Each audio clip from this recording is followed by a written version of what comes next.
Well, African football is no stranger to death in stadiums, and last weekend was an exciting weekend for football fans in the continent when we were having AFCON 2019 qualifiers. But the Big Island of Madagascar, a life was lost and 40 others injured in stadium stampede just before the Madagascar and the Senegal game.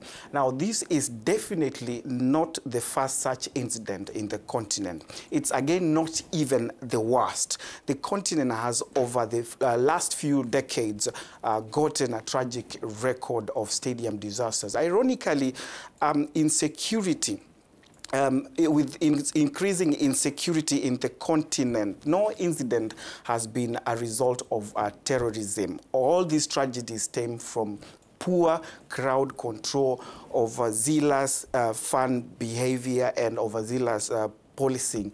Now, on May 9th, 2001, the worst stadium disaster in Africa occurred in Accra, Ghana, after a match between Hearts of Oak and Asante Kotoko. Hearts netted 2 goals to win the game, after which Kotoko threw objects onto the pitch and broke seats. The police fired tear gas into the stands from the resultant stampede. 127 souls were lost.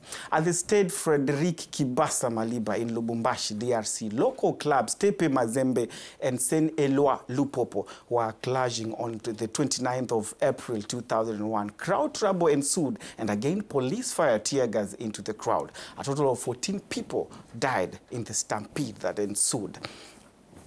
In 2012, a report says 74 people were killed when fans of Egyptian side Al Maz returned violence against visiting supporters of Al Ahly at the Port Said Stadium. Panicked Al Ahly fans were attacked with blunt instruments and objects, and many were killed in a crash as they tried to escape the violence, while others fell or were thrown from terraces.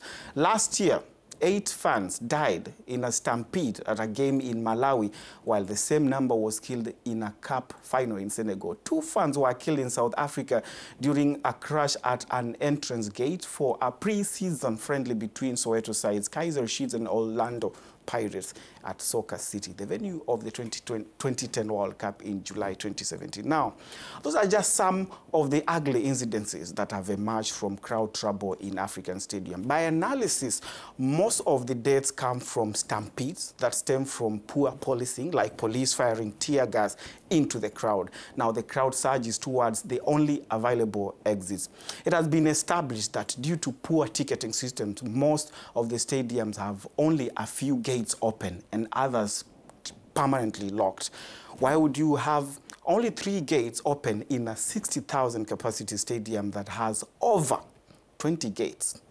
There is a culture of neglect that needs to end. Experts rather attribute the drum roll of football disasters to a combination of poor security and stadium management that reflects a general indifference to the comfort and safety of people who go to watch football. The practice of police using tear gas should be banned, as it is evidently does nothing but spark calamity and stampedes. Stadium management and crowd control also need to be up to international standard as per the FIFA guidelines. But then there is the biggest problem of all, that is hooliganism and spectator violence, which is what has triggered more strategies. Combating such unruly behavior has proved hard for security officials, but it can be fairly regulated through implementation of fences to stop fans from running into the pitch and installing pens to prevent sideways movements by fans. Ultimately, that requires high levels of order and crowd control. Bottom line is, regardless of societal and economic constraints, African governments, federations, and football fans have a huge responsibility and, in fact, a duty in making our stadiums safe places to go watch football. That does it for today. I'll see you again next Friday.